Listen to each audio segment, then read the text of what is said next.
Bienvenue à tous pour une nouvelle session de sagesse du dimanche. J'espère que vous avez apprécié la séance de questions-réponses et nous comptons bien continuer. Il y avait des questions très variées, certaines vraiment axées sur le contenu que nous avons abordé, d'autres plus générales. Si vous avez une question, n'oubliez pas de la poster via le lien fourni. Le sujet d'aujourd'hui poursuit notre étude de La chute de l'intellect humain par Swami Parthasarathi. Et dans cette section, nous abordons toujours ce qui se passe lorsque l'intellect n'est pas pleinement développé, lorsqu'il s'agit d'un savoir à moitié acquis. Et l'aspect que nous allons explorer aujourd'hui est l'idée que plus, c'est mieux. Et peut-être qu'avec un examen plus approfondi, nous pourrions conclure le contraire. Moins, c'est plus. Lorsque nous réfléchissons à ce que signifie avoir une vie réussie, à ce que signifie accomplir, à ce que signifie arriver dans la vie, nous pensons à plus. Plus en termes de solde bancaire, de richesse, d'actifs, d'une entreprise plus grande, de rendement, de maison. Nous considérons la réussite comme le fait d'avoir plus de choses, mais pas seulement des choses que nous possédons et détenons, mais aussi des choses dont on profite. Donc cela pourrait être: à quelle fréquence sortez-vous pour un bon repas? À quelle fréquence partez-vous en vacances? Des vacances exotiques. Et ce sont là les critères d'une vie réussie. Et c'est justement ce que nous voulons remettre en question. Parce que après avoir conclu cela, ou accepté ce postulat avec lequel tout le monde semble d'accord pour aller de l'avant, nous travaillons dur et nous faisons des efforts. Et parfois, nous faisons un travail que nous n'aimons pas pendant 5 à 6 jours par semaine, pendant 11 mois de l'année, pendant 30, 40 ans de carrière, pour quelque chose que nous n'aimons pas, avec l'idée que lorsque nous y arriverons, nous serons heureux. Mais ce n'est pas le cas, car le bonheur n'est pas une destination. Le bonheur n'est pas quelque chose que l'on atteint. Le bonheur n'est pas quelque chose que l'on acquiert. Le bonheur, ou plutôt la paix, est quelque chose que l'on est. C'est un état d'être. Mais il faut se poser la question: je fournis tous ces efforts, et nous le faisons, nous fournissons tous ces efforts pour avoir plus. Dans tous les domaines, toujours plus, toujours plus. Et si nous ne demandons pas pourquoi, ce plus peut continuer indéfiniment. Mais le véritable but pour lequel nous voulons toujours plus n'est pas atteint. Et ce pourquoi nous voulons toujours plus, c'est le sentiment de paix, le bonheur durable. Et c'est cette partie qui manque. Et c'est là que, oui, nous pouvons continuer à chercher plus de succès, plus de productivité, plus de prospérité. Mais est-ce que cela nous apporte ce que nous voulons? Et c'est là que l'intellect fait défaut. Donc, la manière et les moyens que nous choisissons, oui, tout cela devrait également être guidé par l'intellect. Et certains utilisent l'intellect pour accomplir davantage. Mais la partie qui manque, c'est: est-ce que plus mène au bonheur? Mais au bout du compte, est-ce que l'on peut vraiment dire que posséder toujours plus conduit nécessairement à la vraie richesse? Parce que dans cette recherche incessante de toujours plus de richesse matérielle, du simple fait de vouloir devenir riche, prenons-nous du recul pour nous demander: qu'est-ce que cela signifie d'être riche? Y a-t-il un chiffre particulier qui détermine votre richesse? Nous avons donc ces idées aléatoires de millionnaires, milliardaires et dernièrement même de trillionnaires. Cela est apparu tout au long de notre propre existence, nous avons pu le constater, avec le cas d'Elon Musk. Mais La question est, tout d'abord, quelle devise? Il est bien plus facile d'être millionnaire en... Auparavant, ils avaient des dollars zimbabwéens. Il est bien plus facile d'être millionnaire là-bas. Que signifie être millionnaire? Et c'est l'idée que vous possédez tellement, n'est-ce pas? Alors vous pourriez dire, d'accord, fixons cela, prenons l'USD, et ce sera la référence pour être millionnaire. Et si vous êtes millionnaire, vous êtes à l'aise. Non, car vous pouvez avoir toute cette richesse et vous sentir quand même pauvre, parce que la richesse ne réside pas dans la quantité. Elle se trouve dans la relation que nous entretenons avec ce que nous possédons. Et l'équation est simple. En fait, après cette session, nous pouvons tous repartir riches. Vraiment riches. Pas avec plus. Et c'est justement ce point que nous abordons aujourd'hui. Pas dans le plus, mais dans le moins. Et je vais vous expliquer pourquoi. Une personne riche est celle dont la richesse, ses biens, dépasse ce qu'elle désire. Une personne pauvre est celle dont la richesse est inférieure à ce qu'elle désire.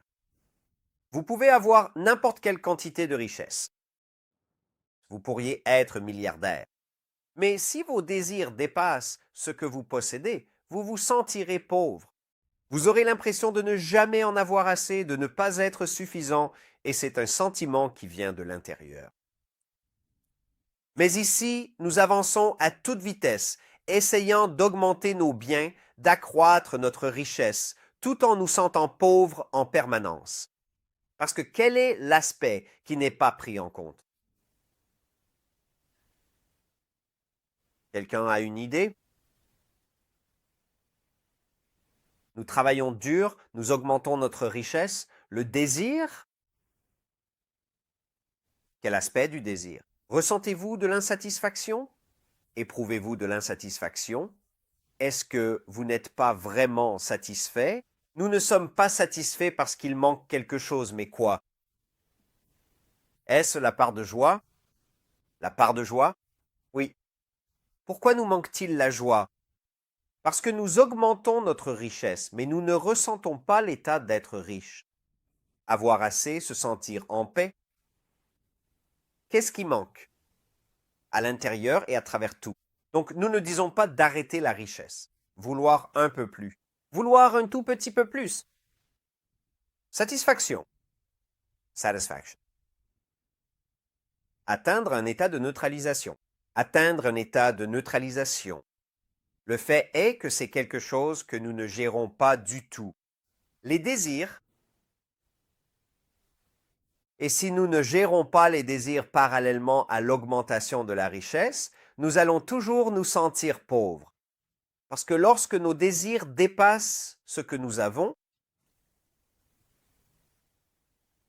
donc le désir c'est l'envie, c'est le besoin, c'est la soif, et si cette soif est plus grande que ce que vous avez, vous regardez ce que vous avez. Savez? Pauvreté? Pas assez. À quoi sert tout ce que je possède si cela ne peut pas m'apporter ce que je veux? Mais le problème ne vient pas de ce que l'on possède. Le problème vient du désir. Donc si nous pouvons gérer le désir, si nous pouvons gérer l'envie dans et à travers notre quête de toujours plus de choses, nous serons toujours riches. Mais voilà le point important. Vous n'avez même pas besoin d'avoir plus que ce que vous avez actuellement. Vous pouvez trouver la richesse. Même si vos avoirs diminuent, vous pouvez toujours être riche. Mais qu'est-ce qui doit changer? L'intellect qui gère les désirs de l'esprit? Petit rappel sur cet aspect crucial de la philosophie, un être humain est composé du corps, de l'esprit et de l'intellect. Le corps est votre véhicule. Il prend vos décisions, vos actions. Mais derrière le corps, il y a l'esprit qui désire constamment, qui a des sentiments, qui a des émotions. Donc l'esprit veut toujours plus. Il veut plus de plaisir, il veut plus de belles choses, il veut plus d'expérience, il veut plus de richesse. Sans aucun doute, il regarde autour de lui, il compare et il se sent constamment agité. C'est la nature de l'esprit, il est insatiable, c'est comme le feu. Mais un être humain possède aussi un intellect et le rôle de l'intellect est de gérer l'esprit. Il en a la capacité si celui-ci est développé, s'il est assez fort, mais pour pouvoir gérer l'esprit, il faut être conscient de la nature de l'esprit. Voici donc cet esprit tourné vers l'extérieur, cherchant toujours plus. Mais alors, que fait-il exactement? Il nous amène à ressentir de moins en moins de choses, tout cela parce qu'il s'efforce de rechercher désespérément le bonheur. Et dans le fait d'avoir plus, il y a une illusion. Il y a l'illusion que ce plus va donner à l'esprit ce qu'il veut. Mais le rôle de l'esprit n'est pas de penser. Le rôle de l'esprit n'est pas de raisonner. Alors il avance aveuglément sur ce chemin. C'est à l'intellect de dire « Hé, l'esprit, on pensait qu'on serait heureux en tant que cadre, vice-président. On ne l'a pas eu. On pensait qu'on serait heureux en tant que président. On ne l'a pas eu. On pensait qu'on serait heureux en tant que PDG. On pensait qu'on serait heureux en tant que directeur. On ne l'a pas eu. Qu'est-ce qu'on fait? Et c'est là que le Vedanta est si utile parce qu'il ne dit pas d'arrêter d'acquérir, d'arrêter de construire, d'arrêter de vouloir accomplir plus. Si tu es un homme d'affaires, c'est ton rôle dans la vie. Si tu es footballeur, va marquer des buts, défends les buts. Si tu es musicien, va jouer. Si tu es conférencier, va donner des conférences. C'est ton rôle. Mais si tu le fais, et que tu relis cela ou que tu cherches le bonheur dans un chiffre, dans un résultat, dans une réussite, tu ne le trouveras pas, mais tu peux trouver tout de suite un contentement relatif. Si tu peux ramener ces désirs à ce que tu as actuellement, et quand ton succès, tes biens, ta richesse augmente, tu peux aussi augmenter tes désirs, mais ne les laisse jamais dépasser ce que tu possèdes. C'est donc la formule simple qui consiste à trouver la bonne proportion et nous pouvons être riches à tout moment. Comment? Il ne s'agit pas seulement de se concentrer sur l'augmentation de ce que tu possèdes, mais, plus important encore, de gérer ce que tu désires. Il existe une expression qui est devenue quasiment incontournable aujourd'hui et c'est la suivante. Tu peux absolument tout avoir, mais pas tout en même temps. Ce qui veut dire que oui, tu peux avoir tous les aspects différents, mais il faut être réaliste, il faut rester dans ses capacités, dans ce que tu possèdes. Et alors tu es une personne satisfaite, tu as la paix. Il y avait une famille qui était satisfaite et qui n'était pas très riche. Ils vivaient dans un village en Inde et tout allait bien. Tout ce que les membres de la famille récoltaient, que ce soit de la nourriture ou quelques pièces, ils le mettaient en commun pour gérer le foyer et c'était un foyer heureux.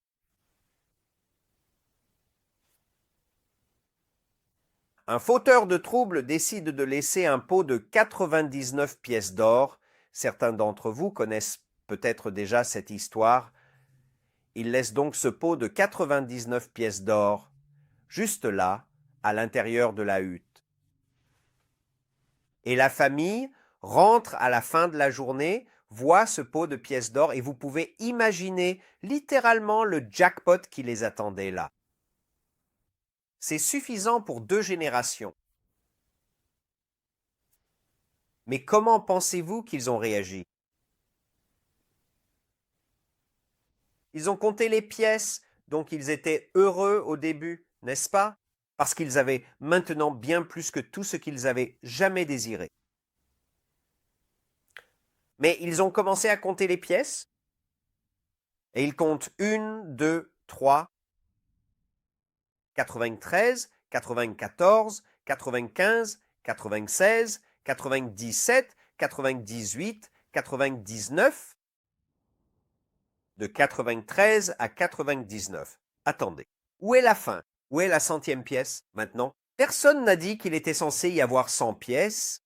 En fait, le simple fait qu'il y ait un pot d'or, un pot rempli de pièces d'or là, qu'ils tiennent pour acquis, ils disent « Où est la centième pièce ?» Et c'est ce que nous faisons. Nous cherchons ce qui manque. Et qu'est-il arrivé à cette famille?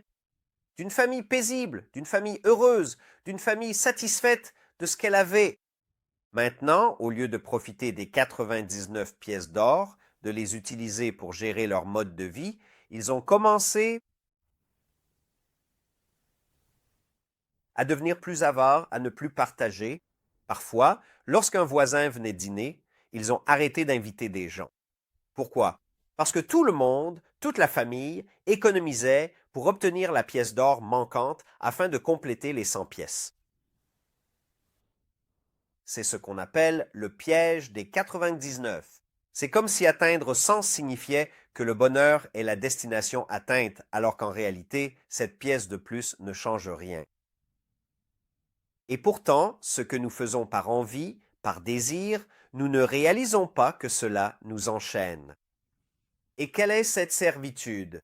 La servitude, c'est le désir lui-même. Mais que faites-vous? C'est la seule joie que nous connaissons. Vous donnez une glace à un enfant, il savoure la glace. Pourquoi? Il a envie de glace.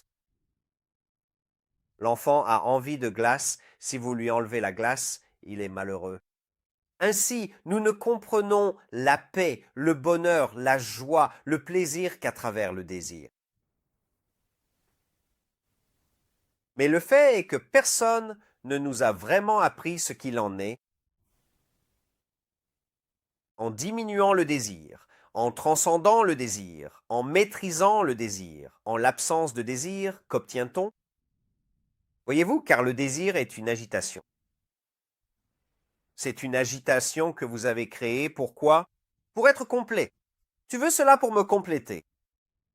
Alors la pensée se tourne vers cet objet ou cette personne et dit « Quand je l'aurai, je serai complet. » Mais il y a maintenant une agitation parce que tu te sens incomplet. Et plus le désir est fort, plus l'agitation est forte. Et quand nous obtenons ce que nous voulons, toutes les agitations deviennent chantilly, elles se calment temporairement. Et puis l'esprit recommence tout le jeu. Et s'il n'y avait pas de cri, pas d'agitation dès le départ, ou que se passerait-il si nous supprimions l'agitation, non pas temporairement, mais si nous supprimions cette agitation qui dit constamment « je veux plus » et que vous faites taire cette voix. Tu n'as pas besoin du désir pour te compléter, car le désir ne peut pas te compléter. Mais ça, c'est la sagesse. Si nous regardons l'équation du bonheur, exactement comme nous l'avons fait avec l'enfant reçoit une glace, le désir est comblé. L'enfant veut une glace, il ne l'obtient pas, désir non comblé, l'enfant est malheureux. Donc, tout notre bonheur correspond au nombre total de désirs que nous avons réussi à accomplir, divisé par le nombre de ceux que nous n'avons pas encore réalisés. Les désirs que nous avons comblés jusqu'à présent, supposons qu'il y en ait 10 et le nombre de désirs qu'il nous reste encore. Donc, tout ce que l'on souhaite, ça fait 100. 10 sur 100, ça te donne ce niveau de bonheur. Mais qu'est-ce qu'on essaye de faire? Nous essayons d'augmenter le nombre de désirs que nous avons comblés à 11, puis 12, 13, 14, 15. C'est la partie plus. Donc, nous augmentons le numérateur, le nombre de désirs accomplis. Nous l'augmentons. Je veux ceci. Et je veux cette montre. Et je veux ce sac à main. Et je veux ces chaussures. Et je veux cette veste. et je veux être dans la loge VIP à Wimbledon. Et il semble bien n'y avoir aucune fin à tous ces désirs. Mais vous pouvez essayer de les satisfaire. Mais en essayant de satisfaire ces désirs, nous augmentons le nombre de désirs qui restent inassouvis. Donc, au final, nous sommes dans une pire situation qu'au départ, et c'est parce que nous avons mal compris la proportion. Nous devons être très prudents lorsque nous ajoutons un nouveau désir. La gestion des désirs est donc la clé aujourd'hui. Et au lieu d'essayer de satisfaire tous nos désirs, ce qui n'a pas de fin, ne nous apporte pas la satisfaction que nous recherchons et ne nous l'apportera jamais. Essayons peut-être de diminuer le dernier élément, le dénominateur, le nombre de désirs que nous avons inassouvis. Ai-je vraiment besoin de cette veste? Donc, une façon d'augmenter le bonheur est de sortir et d'essayer de satisfaire un désir. D'accord. Donc, vous avez le désir d'obtenir une promotion en particulier, vous obtenez la promotion, vous êtes heureux, mais ce bonheur ne dure qu'un court instant. Mais ensuite, nous augmentons le nombre de désirs inassouvis, car désormais, on a plus d'argent. C'est le piège des 99. À 99, on en veut 100. Un nouveau désir apparaît alors qui n'existait pas auparavant. Ainsi, le nombre de désirs inassouvis augmente. Donc notre quotient de bonheur diminue. Et si nous commencions à réduire le nombre de désirs inassouvis? Et nous pouvons examiner nos désirs. Nous regardons tous les désirs que nous avons. Cela peut être pour ce manteau, ou pour cette veste, ou pour ces vacances. Ou bien cela peut être que vous vouliez qu'une équipe en particulier gagne la Coupe du Monde. C'est un désir de plus. Et puis, ils ont gagné la Coupe du Monde. Ensuite, vous voulez qu'ils gagnent à nouveau. Encore un autre désir. Disons, laissez-moi le réduire. Réduisez-le. Nous pouvons donc examiner, faire un inventaire de nos désirs. Disons, lesquels? De quel désir n'ai-je vraiment pas besoin? Et cela s'appelle désencombrer, minimiser. Se débarrasser des désirs qui ne sont pas importants pour vous, qui n'ont vraiment aucun sens pour vous. Votre esprit les a simplement proposés parce que c'est peut-être à la mode, peut-être que c'est tendance. Débarrassez-vous-en. Ils vous retiennent. Ils augmentent la quantité de choses que vous voulez, ils augmentent la charge de désir, et cela fait dépasser ce que vous avez et vous fait vous sentir pauvre. Éliminez-les, les non essentiels. Maintenant, les désirs essentiels sont plus compliqués et ceux-là, vous ne pouvez pas les éliminer. Ce sont des désirs puissants et la meilleure façon de s'y prendre est de les remplacer. Trouvez un désir supérieur que vous pouvez utiliser pour remplacer ces autres désirs. Et c'est pourquoi la sagesse spirituelle est si utile. Parce que maintenant, vous obtenez un désir supérieur et vous constatez que, parce que ce désir supérieur est de meilleure qualité, le nombre de désirs dans ce domaine diminue. Il y en a moins en quantité. Et vous remarquez que plus vous élevez un désir supérieur, un grand changement pour moi, au tout début de ce chemin, a été le désir de veiller tard le soir. Il a tout simplement disparu. Je ne l'ai pas abandonné. Et donc, vous savez, parfois vous avez envie de regarder un film. Vous avez envie d'un bol de pop-corn. Vous voulez parler avec des amis? Laisser un dîner se prolonger? Mais lorsque j'ai eu ce désir supérieur de développement personnel, de tirer le meilleur parti de la journée, d'optimiser ma personnalité, j'ai réalisé que le matin était tellement crucial. Ainsi, le désir de développement personnel a automatiquement supprimé le désir de veiller tard. Je n'ai pas eu besoin d'essayer de l'abandonner. Je me suis simplement concentré sur le développement personnel. C'est donc la même chose pour nous. Si vous cultivez le désir de santé, vous verrez que les autres désirs, comme celui de prendre un dessert après chaque repas, diminuent ou disparaissent simplement.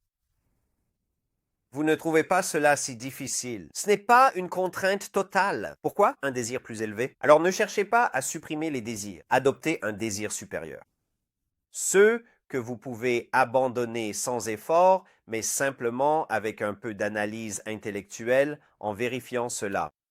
De quoi n'ai-je réellement pas besoin? Cela fait toute la différence.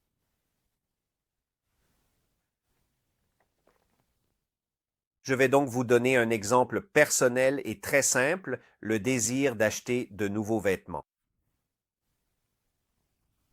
Il fut un temps où j'avais une garde-robe particulièrement impressionnante et diversifiée.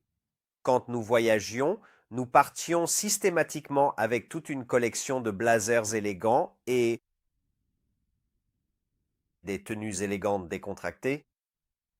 Vous souvenez-vous de l'époque où les gens s'habillaient pour voyager? Aujourd'hui, les gens voyagent en pyjama et la façon de voyager a tellement changé. C'est plus une question de confort que de statut ou de donner l'impression que l'on va à une réunion. Mais de toute façon, c'est comme ça que nous voyagions à l'époque. À l'époque, j'aimais ça, mais j'ai réalisé que si nous faisons le tour du monde, je n'ai pas de place pour un blazer. Et je n'ai pas de place pour un pantalon habillé, et un pantalon habillé implique des chaussures habillées. Je me suis dit, je ne veux pas transporter une valise supplémentaire autour du monde. Alors la question qui s'est posée, c'est pourquoi est-ce que je pars? Je pars pour donner une conférence. Alors, de quoi ai-je vraiment besoin? J'ai besoin de mon uniforme, j'ai besoin de ma kurta, de mon dhoti, de mes pantalons blancs. C'est ce dont j'ai besoin pour donner des conférences. D'accord? Donc ça, c'est essentiel. J'ai besoin de mes vêtements de sport pour faire de l'exercice, de quelque chose pour dormir. Donc quand j'ai regardé ça, en fait, tout cet aspect est simplement tombé à l'eau. Et tout ce que je me suis demandé, c'est de quoi ai-je vraiment besoin? Donc je dis, sans trop d'efforts, j'utilise mon intellect, mais tout ce que mon intellect demande, c'est en ai-je vraiment besoin? Maintenant, on peut aller le mettre en pratique tout de suite. On peut aller regarder dans nos armoires et simplement se demander, ai-je vraiment besoin de tout ça? On peut regarder notre emploi du temps et toutes les activités que tu as, toutes les choses que tu fais le week-end. Et est-ce que j'en ai vraiment besoin? Est-ce que c'est ce que je veux? Et ce que tu fais, c'est t'exercer. Moins, c'est plus. Parce qu'en laissant tomber ce qui n'est pas essentiel, tu te rapproches de la richesse, tu te rapproches du bonheur.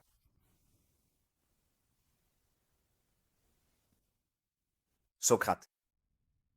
Il exprime la même idée différemment. Il dit, celui qui n'est pas satisfait de ce qu'il a ne serait pas satisfait de ce qu'il aimerait avoir.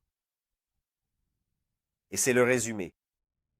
C'est que si nous cherchons constamment un chiffre ou plus pour nous apporter ce bonheur et cette satisfaction durable, tu ne le trouveras jamais. Donc, si tu n'es pas heureux maintenant, tu ne l'auras jamais. Parce que ce n'est pas dans la colonne des avoirs, c'est dans la colonne des désirs. Et à moins que tu n'aies appris cette technique qui consiste à proportionner avec l'intellect la gestion des désirs de l'esprit. Tu ne seras jamais riche, en paix ou satisfait, et si tu apprends cela, peu importe ce qui se passe dans la vie, combien tu gagnes, combien tu perds, tu seras toujours satisfait parce que tu as appris. La gestion des désirs, parce que tu es sur ce chemin, tu travailles activement à adopter des désirs plus élevés, à réduire les désirs non essentiels plus bas. Ton calme intérieur, ton quotient de bonheur, ton quotient de paix augmente. Cela devient quelque chose que tu fais dans le présent, un état d'être.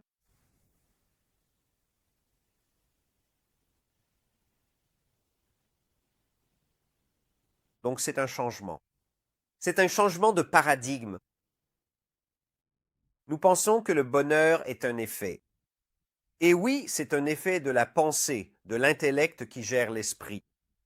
C'est un effet de cela, mais c'est quelque chose que tu vas expérimenter dans le présent.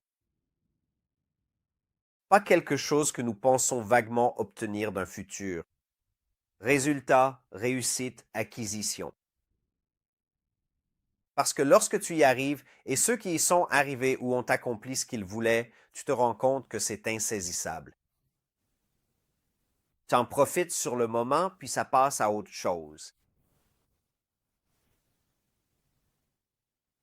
Imagine que le monde entier suit cette Coupe du monde de football. La plupart du monde. Peut-être que les Brésiliens ont arrêté de la suivre, Sergio. Désolé. Ils ont peut-être arrêté de la suivre, ils ne sont plus dans la Coupe du monde. Et peut-être qu'ils ont fait la paix avec ça. Mais qu'en est-il de ceux qui sont encore là? Nous avons les 4 équipes. Et il y a un tel désir. C'est l'année. Et puis, on l'obtient. Et l'Argentine a l'air en forme. Ils pourraient gagner une autre Coupe du Monde s'ils réussissent. Et il y en aura 2 d'affilée. Incroyable. Et il y aura tous les articles de journaux ou les reportages. Ils ont déjà été écrits sur ce qui va se passer en termes de aucune équipe n'a fait cela depuis.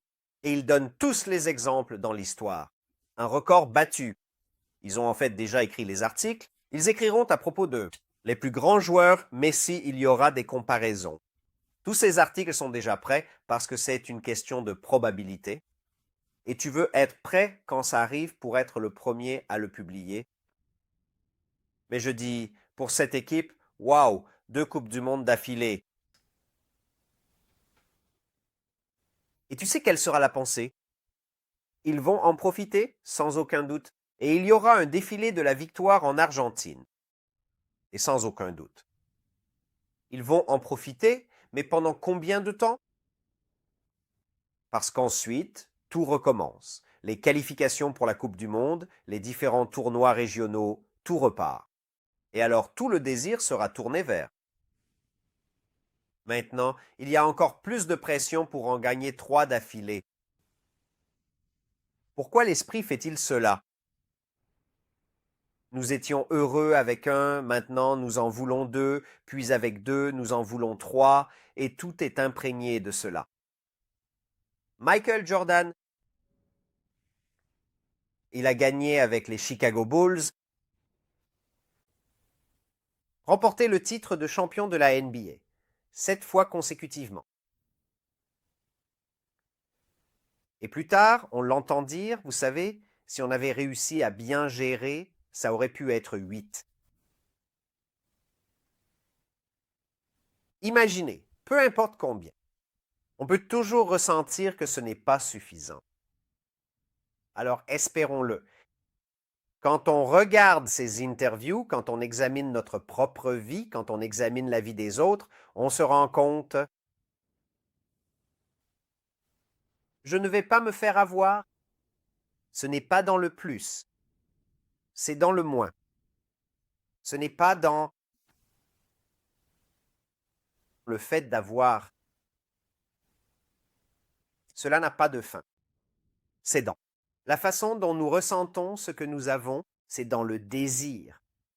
Et si nous pouvons désirer ce que nous avons, quelle vie? Maintenant, l'autre aspect, ce sont les plaisirs. Avec les plaisirs, nous comprenons que tout le succès est là pour nous donner accès au plaisir. Pour vivre des expériences où nous obtenons un maximum de plaisir. Donc, avec le succès, avec le plus, nous commençons à chercher des endroits où nous pouvons dépenser ce surplus pour avoir plus d'expériences qui nous donneront plus de plaisir. Donc, si nous avons un repas particulier et que cela nous procure tant de plaisir, nous voulons le meilleur dans ce repas. Et si on peut se le permettre, on part à la recherche de cela. D'accord. Mais ensuite, nous voulons la plus belle vue et nous voulons le lit le plus beau et puis nous voulons que tout soit le plus beau. Le sac à main le plus magnifique, la voiture la mieux conçue. l'œuvre d'art la plus époustouflante. Et cela te procure effectivement du plaisir. Mais quel est le problème? Quelqu'un, tu ressens du plaisir, tu peux vivre ces expériences. Quel est le problème? Quel est le problème avec plus de plaisir? Donc, c'est différent de l'acquisition. Désolé. Cela crée plus de désir. C'est le même souci qu'avant, mais avec un nouveau problème. Tu ne sembles jamais être satisfait, quoi qu'il arrive. Toujours plus, tu n'es jamais satisfait. Un problème supplémentaire apparaît. Cela nourrit notre ego plus que le but réel. Peut-être. Oui, nous cherchons le bonheur, nous cherchons le plaisir. Nous avons le petit coup d'ego, on prend une photo de nous à cet endroit précis et on la publie. Donc, nous cherchons différentes façons d'obtenir ce genre de plaisir. Mais il y a quelque chose de pire qui se produit. Cela mène à la neutralisation. Cela mène à la neutralisation. Et quand on parle de neutralisation, c'est un état sans plaisir. Pourquoi? C'est parce que nous nous adonnons à ces plaisirs, parce que nous pensons que le plaisir équivaut au bonheur et à la paix dont nous parlons, donc nous recherchons ce plaisir. Et nous, parce que nous le trouvons peut-être dans des vacances particulières ou dans une bouteille de vin en particulier, nous nous y adonnons. Nous pensons que c'est ça la vie, que c'est ça vivre, faire la fête. Waouh, imaginez si on pouvait faire la fête tous les soirs. Alors ce qui se passe avec la neutralisation, c'est dès le début. Vous allez dans un endroit magnifique et vous ressentez ce plaisir. Donc si vous regardez le schéma, vous obtenez un plaisir maximal. Mais si vous vous laissez aller, si vous avez les moyens de le faire et que vous continuez, d'accord, laissez-moi enchaîner les vacances les unes après les autres. Je connais une personne que j'ai rencontrée lors de mes voyages et qui avait vendu son entreprise. Et il a tellement d'argent qu'il passe simplement d'un resort à un autre. Il ne sait pas où sera le prochain endroit, mais ce qui commence à se passer, c'est qu'il les trouve tous semblables. Il ne tirait plus de plaisir de la cuisine. Il compare constamment les expériences passées, les expériences à venir, il ne sait pas ce qu'il va faire, et cela réduit le plaisir. Pourquoi? Parce qu'il a tout le temps la meilleure nourriture, il bénéficie des meilleurs équipements, installations, soins, etc. Et le plaisir diminue, et nous avons tous vécu cela dans notre propre vie, que ce soit avec le café ou avec l'amitié. On s'adonne tellement qu'on finit par tenir cette personne pour acquise. Le plaisir diminue, diminue, diminue, au point que ce qui te procurait autrefois du plaisir ne t'amuse plus du tout. Le voyage était tellement excitant, qu'est-ce que je vais porter? Qu'est-ce que je vais emporter? On fait des recherches sur l'endroit et il y a le frisson d'aller à l'aéroport, l'excitation. Et puis tu commences à voyager. Et si tu demandes à quelqu'un qui voyage beaucoup, son désir c'est je veux juste rester à un seul endroit. Je ne veux plus voyager. Je n'aime pas les aéroports. Je n'aime pas les avions. Attends une seconde. Comment ça? Qu'est-ce qui s'est passé? Tu étais tellement enthousiaste avant. On a perdu le frisson, on a perdu le plaisir et on s'inflige ça à force de s'y adonner sans limite. Ça finit par tomber à zéro et on continue parce qu'on pense que le bonheur, c'est le plaisir. La vie, ce n'est pas de faire toutes ces expériences. Mais à quoi bon si elles ne t'apportent pas de satisfaction? Nous avons simplement adhéré à cette idée que plus de plaisir équivaut à plus de bonheur, mais tu ne le ressens même pas. Tu le fais tous les jours. Meilleur repas, meilleur endroit, zéro bonheur. Pourquoi? Neutralisation. Et si tu arrêtes, il y a un malaise parce que tu t'y es habitué. Comme quelqu'un qui a trop souvent bu du café, qui en abuse 5 tasses par jour. Alors quand il prend cette tasse, il ne ressent plus le plaisir. Il ressent juste que l'agitation est apaisée. Oh, le corps en a envie. Comme une addiction, il n'y a aucun plaisir pour l'addict, pour la personne qui est neutralisée, pour le couple qui se considère comme acquis. C'est juste une partie de toi. Et si ce n'est pas là, ça te manque. Et si c'est là, c'est juste normal. Comment retrouver ce plaisir? L'intellect gère le désir. Et la vérité à propos du plaisir, c'est que si tu veux profiter de quelque chose, et là on ne parle pas du plaisir lié à l'absence de désir. Si tu veux savourer un désir particulier, glace, partenaire, lieu, il faut le réguler. Ne t'y adonne pas sans limite. Ne le fais pas trop souvent. Parce que s'il y a de l'espace, tu te surprends à l'attendre avec impatience. Tu te surprends à apprécier encore plus cette personne, cet objet, ce repas. Mais cela nécessite une régulation pour s'assurer que le plaisir demeure. Mais si c'est trop rapproché, tu perds le plaisir. Trop fréquent. Donc tout cela, c'est simplement l'intellect qui régule. Le plaisir pour maintenir le plaisir tout au long de la vie. Or, nous pensons que la liberté consiste à être sans contrainte, à laisser l'esprit faire ce qu'il veut, profiter de ce qu'il veut, à tout moment, n'importe quand. Nous pensons que c'est ça la liberté, que c'est ça la vie. En réalité, c'est le moyen le plus rapide vers la misère, la dépression, l'addiction. Lors de la session précédente, nous avons mentionné l'un des athlètes les plus disciplinés, Eliud Kipchoge, et comment il affirme qu'en réalité, la liberté réside dans la discipline. En étant discipliné, tu gères ton plaisir. Tu ne laisses jamais ton plaisir diminuer. Il y a donc toujours une fraîcheur dans tes voyages. Il y a une fraîcheur dans le repas que tu prends, dans l'endroit où tu vas.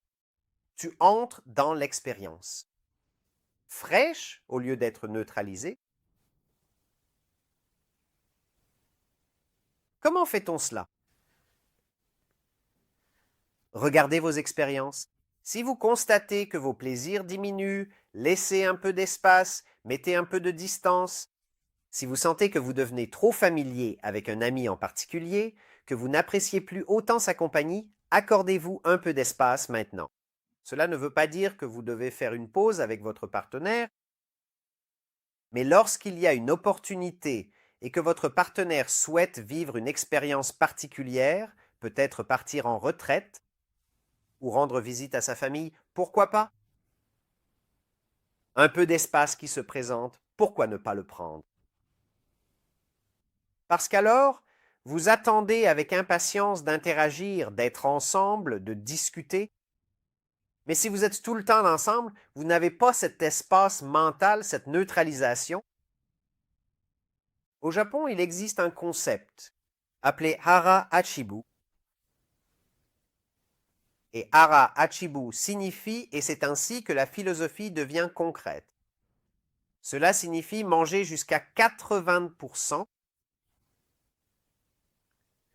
Donc, on ne se gave jamais, cela signifie littéralement cela. On mange, mais seulement jusqu'à 8 dixièmes de sa capacité.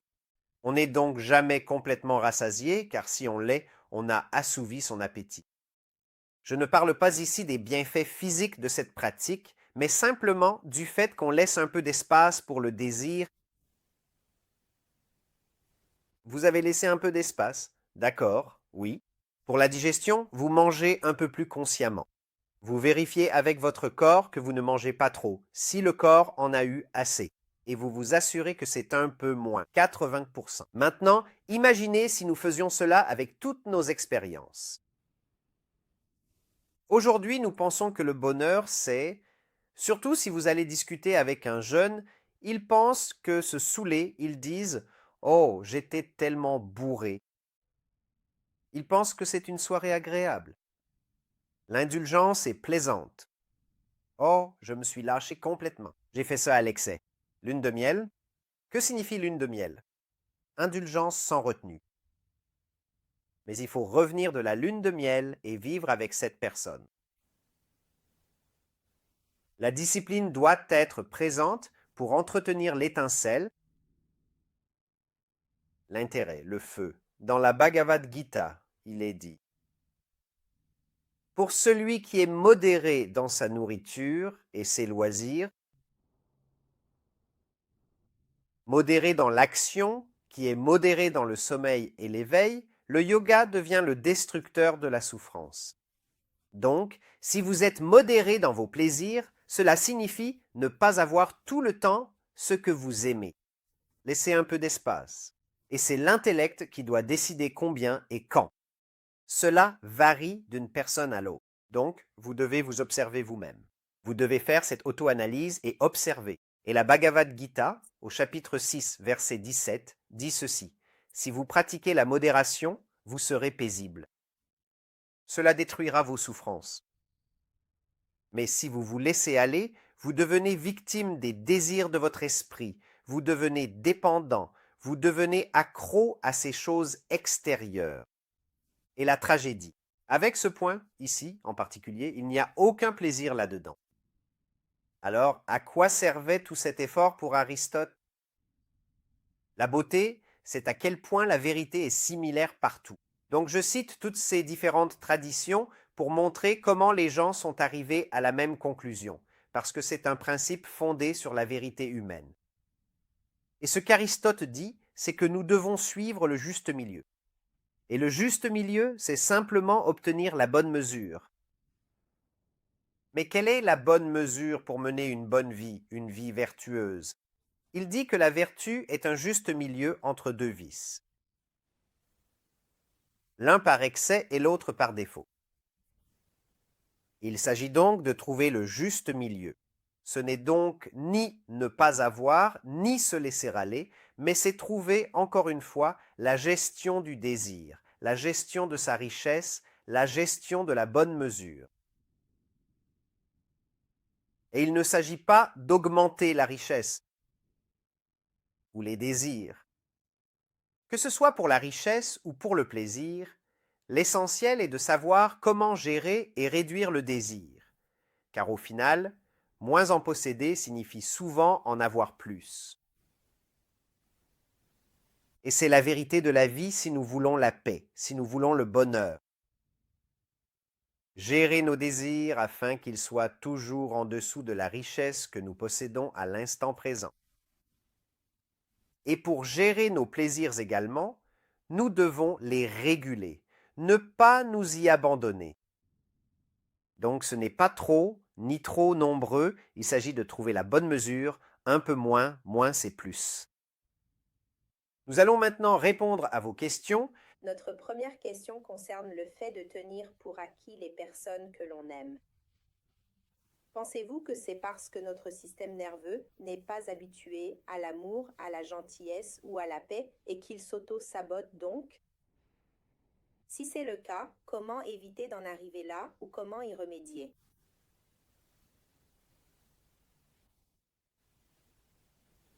Donc lorsque nous tenons l'amour pour acquis, c'est parce que chaque être humain a un esprit. Ainsi, l'esprit reçoit cet amour. Il profite de cet amour et en veut davantage. Il n'est pas satisfait. C'est pourquoi il faut que l'intellect intervienne et dise « ce que cette personne a fait pour moi était merveilleux. Je l'apprécie, je le reconnais. Et je ne vais pas en devenir dépendant. Je vais l'apprécier. Et je vais essayer de rendre l'appareil. Mais ce que fait l'esprit, c'est qu'il dit « j'aime ça, j'en veux plus ». Et il crée l'attente que cette personne continue à te donner. Donc ce que la personne t'a déjà donné auparavant, tu l'as déjà obtenu. Tu en veux plus. Et c'est la cupidité de l'esprit. Mais c'est la nature de l'esprit. Donc nous faisons la même chose qu'avec les objets. Nous en voulons plus. Nous tenons pour acquis l'acquisition passée, le succès passé, et nous en voulons plus. Nous faisons la même chose dans les relations. Nous prenons cette émotion, cette attention, cette compagnie comme acquise parce que nous voulons. C'est à l'intellect d'intervenir et de gérer la cupidité de l'esprit, le désir de l'esprit. Et il dit à l'esprit quelle est la capacité de la personne. La personne donne cette émotion. Peuvent-ils toujours donner cette émotion? Ai-je raison d'attendre ce genre d'émotion? Comment puis-je rendre cette émotion? Donc l'intellect prend du recul et regarde ce que je devrais attendre de façon réaliste. L'esprit ne fait pas cela. L'esprit en veut simplement plus. Donc, quand on dit que l'on tient les relations ou l'amour pour acquis, c'est simplement l'esprit qui est avide. Si nous passons du mode esprit au mode intellect dans nos relations, nous constaterons que nous serons bien plus conscients, bien plus reconnaissants, bien plus satisfaits. Prochaine question. La question est, comment gérer le désir de relever constamment des défis dans différents domaines? La question vient de Dana. D'accord, Dana, peux-tu préciser? Oui, je recherche toujours des défis et cela devient constant. Alors, puis-je considérer cela comme un désir?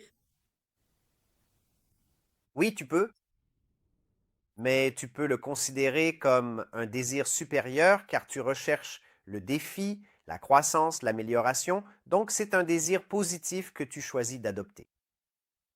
Lorsque tu le fais de manière consciente, c'est un désir soutenu par l'intellect. Ainsi, cela devient, au lieu d'être, disons, un désir de l'esprit. Où il est sans retenue, il cherche simplement n'importe quoi, tout. Il devient alors dirigé. Désormais, c'est ton intellect qui recherche cela. Donc, nous changerions le langage pour dire mon idéal, mon objectif. Ainsi, mon objectif est de rechercher des expériences qui m'aident à grandir en tant qu'être humain. Cela devient donc conscient. Cela a donc un effet différent de celui de l'esprit, où l'esprit augmente ce flux de pensée particulier, ce désir. Ici, avec l'intellect, il redirige le flux de pensée de toutes les autres pensées vers la croissance, l'amélioration. Maintenant, si, supposons, tu n'abordes pas cela avec l'intellect, que tu recherches les défis avec l'esprit, tu pourrais commencer à constater que tu crées du drame là où il n'y en a pas, juste pour le défi. Parce que l'esprit le veut. Donc, s'il ne l'obtient pas, ou si cela ne vient pas aussi souvent ou fréquemment qu'il le souhaite, il commence à créer des défis, des difficultés, des problèmes. C'est un problème.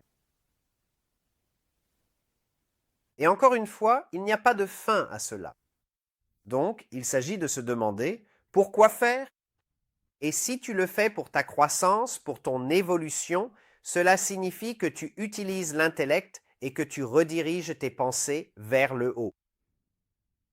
La question suivante est la suivante. Il ne semble pas pratique ou réaliste que l'on puisse être heureux si l'on n'a pas les moyens de satisfaire ses désirs, peut-être même les désirs les plus basiques.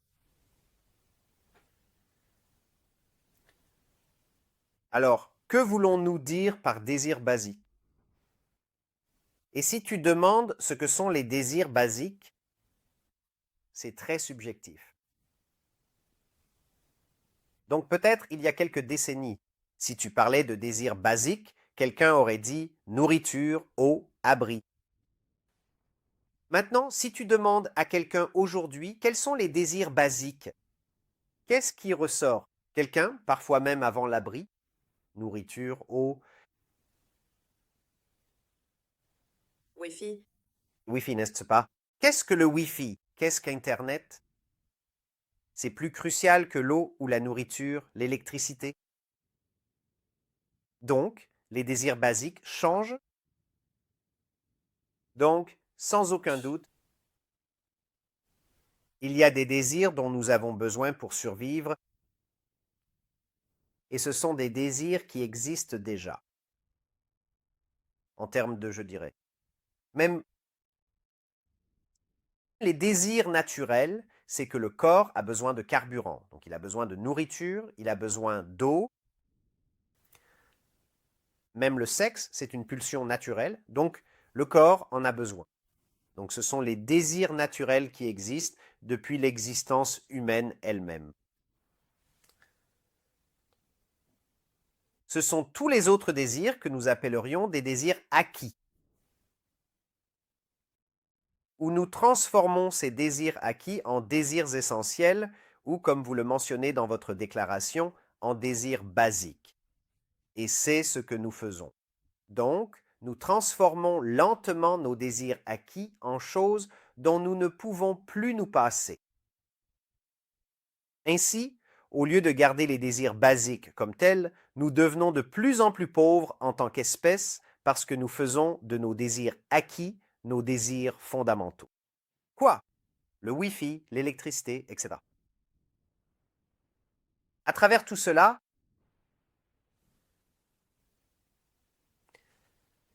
le principe reste le même. Quelles sont les choses dont tu as besoin afin d'être pleinement satisfait?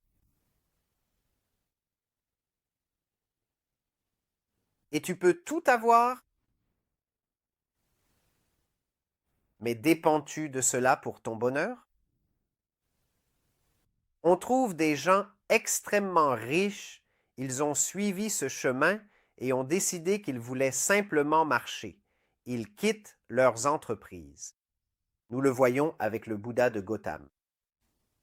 Je connais aussi quelques personnes qui ont tout quitté pour vivre de façon très simple. Et toi et moi, nous n'avons pas besoin de faire cela. Mais toute l'idée de ce contraste, c'est qu'ils ont compris que ce n'est pas dans toutes ces choses différentes que nous considérons comme basiques. C'est vraiment dans la façon dont tu ressens ce que tu as, que ce soit la rivière cristalline, l'eau qui coule paisiblement, de l'air pur à respirer, ou encore une petite quantité de nourriture saine à manger. De quoi as-tu besoin pour être satisfait, pour être heureux? Maintenant, je dis, quel que soit le niveau où nous sommes, réduisons la dépendance. Pas forcément la possession, n'est-ce pas? Donc la possession, c'est le point de la session d'aujourd'hui. Ce n'est pas une question de richesse. C'est une question de dépendance à la richesse. C'est la dépendance à vouloir toujours plus. Et comment pouvons-nous faire passer cette dépendance de plus à moins? Parce que cette dépendance à moins t'apporte plus de paix et de bonheur. Parce que tout dans le monde, comme nous le voyons, peut changer, ne plus être disponible ou être coupé de l'approvisionnement. Tout, des choses que nous tenons pour acquises. Nous l'avons déjà vécu à certains moments. Dans différentes régions où nous voyageons, où une ville n'a pas d'eau. Et il y a de telles restrictions sur l'eau. Et pourtant, on peut encore y trouver du bonheur. On trouve d'autres stratégies. Donc, la pauvreté signifie, dans la façon dont tu l'utilises, cela signifie moins de richesse. Mais dans l'équation que nous utilisons aujourd'hui, oui, on peut avoir moins d'actifs, moins de richesse, on peut avoir très peu, et pourtant on peut être satisfait si nos désirs sont en dessous de ce que l'on possède. Et cela s'applique partout. Et là où j'ai vu cela, c'est dans certains villages en Inde, à côté de l'académie. Incroyable, comme les gens n'avaient pas grand-chose. Mais si vous passez devant le village et qu'ils reconnaissent que vous n'êtes pas du village, ils vous inviteront à prendre une tasse de thé ou une bakri, qui est une sorte de pain typique du Maharashtra, ils vous inviteront. Et c'est délicieux parce que ça vient du feu et parfois il n'y a pas de chaise, donc vous êtes assis par terre. Mais cette hospitalité, c'est la façon dont on ressent ce que l'on possède. C'est comme, d'accord, oui, nous avons très peu, mais nous avons assez pour partager avec un étranger.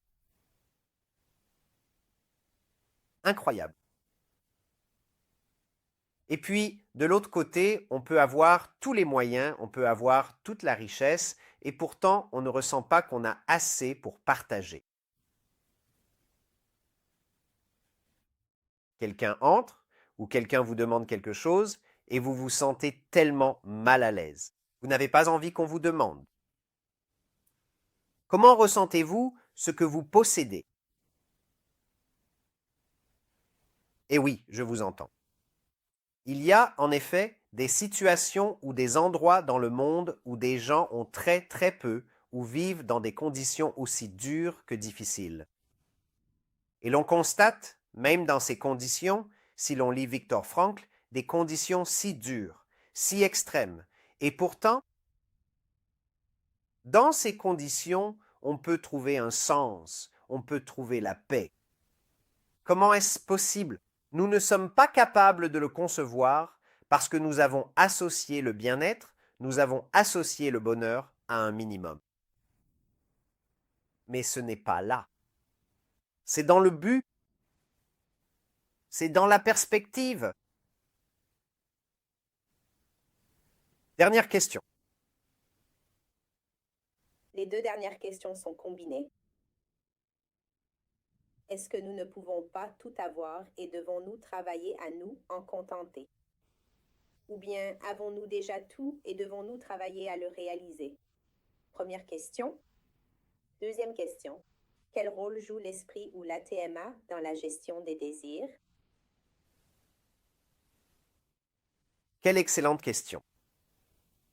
Je dirais les deux. On ne peut pas tout avoir, ce qui veut dire, si l'on revient à l'équation du bonheur, on ne peut pas tout avoir, n'est-ce pas? D'abord, il y a un aspect logistique à considérer. Où le mettriez-vous? Ne pas pouvoir tout avoir signifie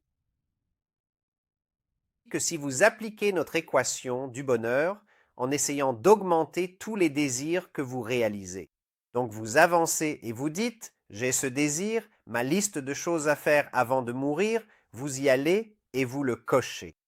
Et vous avez ce désir, vous y allez et vous le cochez. Le problème, c'est que les désirs sont infinis. Vous ne pouvez pas tout avoir parce que c'est infini. Mais vous pouvez tout avoir. Mais vous cherchez l'infini au mauvais endroit, n'est-ce pas? Donc, si vous essayez d'augmenter votre bonheur en augmentant le nombre de désirs satisfaits, vous n'y arriverez jamais parce que cela vous échappe sans cesse. Cela s'éloigne toujours un peu plus de vous. Vous y arrivez et puis il en veut encore un de plus. Donc, vous n'atteignez pas l'infini de cette façon. La façon d'atteindre l'infini, c'est d'aller à l'intérieur de soi. En réduisant les désirs et en comprenant, oui, que vous êtes déjà infini. Vous devez simplement enlever les distractions. Vous devez enlever ce qui vous rend inconscient de votre état infini. Et cela, c'est l'ignorance sous la forme des désirs. Donc, en diminuant les désirs, nous nous rapprochons de l'esprit, l'Atman, l'infini. Et c'est la même chose avec cette équation. Si vous réduisez les désirs non satisfaits de 50 à 20, de 20 à 10, d'accord, et que vous réduisez le nombre de désirs non satisfaits à un seul, il ne vous reste plus qu'un seul désir, celui de la réalisation de soi, de trouver cet esprit, et votre quantité de bonheur devient incroyable. Et c'est pourquoi ces grands saints et sages, ils marchent le long des rivières et des montagnes, et ils sont en extase. Ils n'ont qu'un seul désir. Mais s'ils parviennent à transcender ce désir, regardez l'équation. Quel que soit le nombre de désirs que vous avez satisfaits, divisé par 0 désir restant à satisfaire, tout nombre divisé par 0, c'est indéterminé. C'est au-delà. On pourrait dire infini, mais ce n'est pas vraiment infini. C'est indéfini. C'est ainsi qu'on peut tout avoir. Donc, vous ne pouvez pas tout avoir dans le sens extérieur. Vous pouvez tout avoir si vous vous tournez vers l'intérieur et atteignez l'esprit du soi infini et omniprésent. Excellente question. Merci à tous. À la semaine prochaine.